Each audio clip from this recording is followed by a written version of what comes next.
Hi, Dr. G. This is Marissa Seaforth from Kin 454 Behavioral Aspects of Sport. I am submitting my final Capstone project. My target population rationale. So for my chosen target population rationale, I've selected a small group of athletes from a CrossFit gym. I chose CrossFit because it's my primary form of working out and I feel that I can relate well to this group. I work out at Default CrossFit in Wildemar, California. It's a smaller CrossFit box with approximately a little more than 60 members. Obviously, not all of these individuals work out in the same classes or even on a regular basis, as the owner offers 5 different classes on a daily basis. But I have chosen to select members that primarily attend the 4:30 or 5:30 class in the evenings. So I've narrowed this group down to about 7 athletes with a mixture of male and females ranging in ages between 25 and 48 years of age. They all have different strengths and weaknesses when it comes to CrossFit. In addition, I have focused only on a few for a couple of these assignments. This also gives me the opportunity to observe the few different coaches that coach during these times and to see how they worked with each of the athletes as well. Each of the classes has a certified coach leading the class in order to observe that everyone working out is performing each movement safely and within their individual level. What is CrossFit? CrossFit is a fitness regimen developed by Greg Glassman over several decades. Glassman, CrossFit's founder and CEO, was the first person in history to define fitness in a meaningful, measurable way.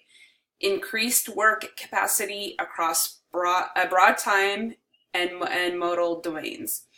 He then created a program specifically designed to improve fitness and health. CrossFit is constantly varied, functional movements performed at high intensity.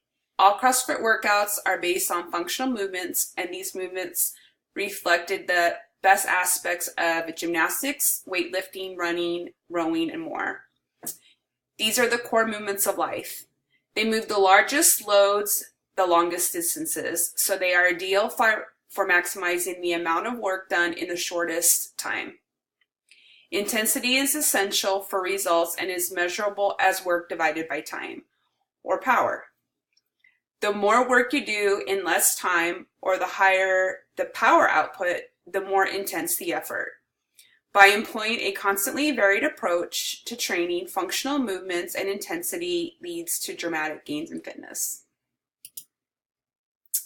So motivation. Motivation can be defined simply as the direction of intensity of one's effort. CrossFit athletes are a group of pretty motivated individuals. It doesn't matter which group of athletes I have chosen to watch and study, we are all motivated to a certain degree. So first, let me get into how one's physical environment can be motivating for them. When you step through the doors of any CrossFit gym, there's usually people working out, loud music playing, and people rooting each other on to complete the workout of the day, which is also known as the WOD. In addition, we are usually cheering each other on. We are trying to reach a new personal record, also known as a PR. All of that going on at once makes you feel as if you can push more and harder than you actually ever thought you could. Now, of course, no coach would ever allow you to get hurt during situations like this, but it's certainly motivating. Socially, we are all there to reach a common goal. That's to be a better CrossFit athlete. We are trying to get better at each movement and move around heavier weights, so there is one common goal amongst us all. To add, we are like one big family. We all hold each other accountable for what we do, and there's a ton of camaraderie each and every class that you attend. Regarding family culture, this can work 2 ways. We have a lot of couples that work out together and they are motivating to each other. And like I mentioned in this last group of sentences, we are like a big family. We all root to each other on. We care about one another, as a lot of us have been working out with each other for a couple of years at this point. It's such a great and positive environment to be in. The next area that I will address is just stress. There are times that CrossFit environment can be stressful. Stress is constraining force or influence, such as a force exerted when one body or body part presses on, pulls on, pushes against, or tends to compress or twist another body or body part, especially the intensity of this mutual force commonly expressed in pounds per square inch. The deformation caused in a body by such a force, a physical, chemical, or emotional factor that causes bodily or mental tension and may be a factor in disease causation. A state resulting from stress, especially one of bodily or mental tension resulting from factors that tend to alter an existent equilibrium. So say for instance, we are trying to find a personal record for deadlifting. I'll use my numbers for example. I know that my last deadlift PR was 205 pounds.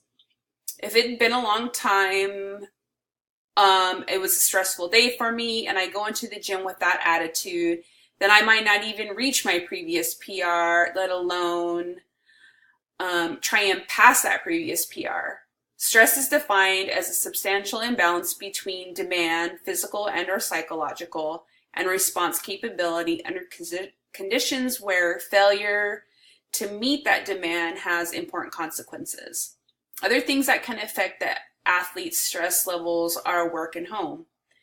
If they are dealing with things that are occurring within the workplace or even at home, this can play a major role in their performance during their WOD.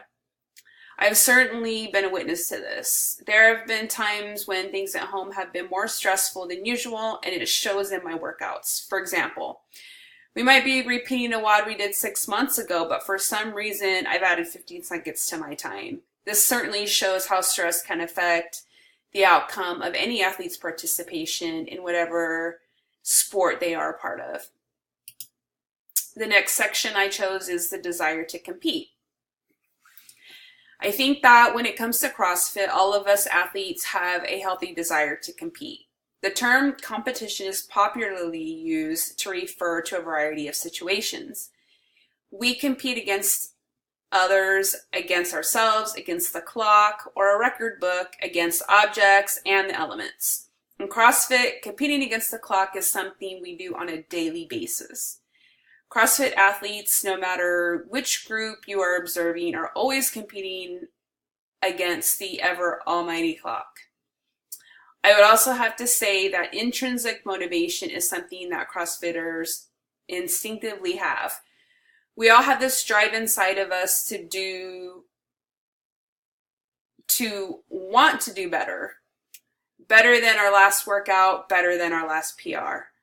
And I have to add to this by saying that we have intrinsic motivation without a lot of extrinsic rewards. The rewards that we gain are through beating our time on the clock or beating our last PR. But unless we are in some sort of competition, we aren't gaining anything extrinsically. This is where all of us as a family come into play again. We support each other no matter what, and that alone is often enough to get us to where we want to be. It's that social and family culture I was telling you about. The next section is the need for feedback. As a group of CrossFitters, we all need feedback, and I mean feedback in a few different types of ways. Feedback from our fellow CrossFitters, just knowing that we have that emotional support sometimes allows us to shed that second or two off our time. The sheer social motivation is enough for us to even get a couple pound PR.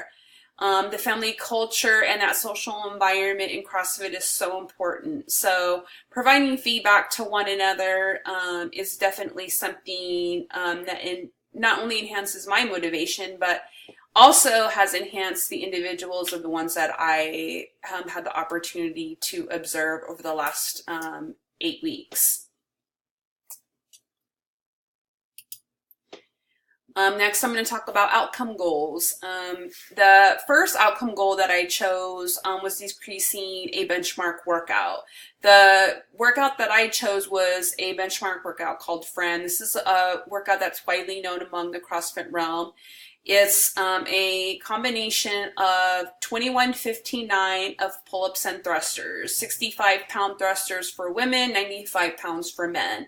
You perform the workout doing first 21 pull-ups and 21 thrusters, 15 pull-ups, 15 thrusters, and so on.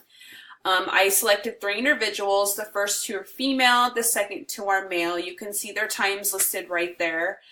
The goal that I set for these individuals is to decrease their Fran times by 30 seconds or more. I've chosen to observe this later on, and I do want to take this into the future, but chose to re-observe this in 6 months. And I think with proper conditioning and being committed to working out on a regular basis and performing these movements on a regular basis, each of these athletes, even to include myself, can decrease our times by that, or even if it's not the 30 seconds, even getting a portion of that goal is something. Like I said in this last sentence, don't get me wrong, it's going to take some work and dedication, but what are goals for? A second outcome goal that I have chosen is to get your name up on the benchmark hero workout of the day board. We have a board up on, it's a whiteboard up on our wall, and whenever we do a hero workout or a benchmark workout, anybody that scores one of the top 5 gets their names written on that board. For me, one of the most important things is the hero portion of this, and because of me being a military veteran, completing these hero workouts as they're prescribed is something that's important to me, especially getting my name written on the board. So I know sharing these with other individuals that I've had the opportunity to observe, which a couple of these are police officers or one's a firefighter. These are things that are just as important to them as they are to me. So it's an honor to be able to have your name written on that board, and so this is something that, again, I'm going to be observing, and I've chosen to have at least them prepare and train for that. Performance goals. The first performance goal that I've chosen is to increase our 1 rep deadlift max, 1 rep max deadlift by 5% over the next 4 months. I decided on 4 months because this is something we don't always do. We do deadlifts in a lot of our workouts, but we don't do it on a daily basis, especially with a max deadlift. So I know this is something that is easily attainable, especially when we do multiple WODs where there's deadlifts involved. If people do these in proper form and to their full potential each and every time, there's no reason that they can't reach this goal. The second performance goal is to decrease their 1,000 meter row by at least 20 seconds. And I'll just read specifically the way I put this out was, this would be attainable by ensuring that you're performing the exercise efficiently and correctly, and that this is done by using your legs to push out first, and then use a good long hard pull at the end. After this is done, you would bend your legs using the time you allow the handle to go back into the machine as your rest period. So this ultimately allows you to get the best rest and the full force at the exact same time. Performing this movement the correct way can easily decrease one's time, and with practice as well. Process goals. The first process goal I've chosen is to ensure that all lifts that require a full squat are performed correctly. This is something that I've chosen because it's something we can work on at home. I used muscle memory as an example by ensuring that we go past the level of parallel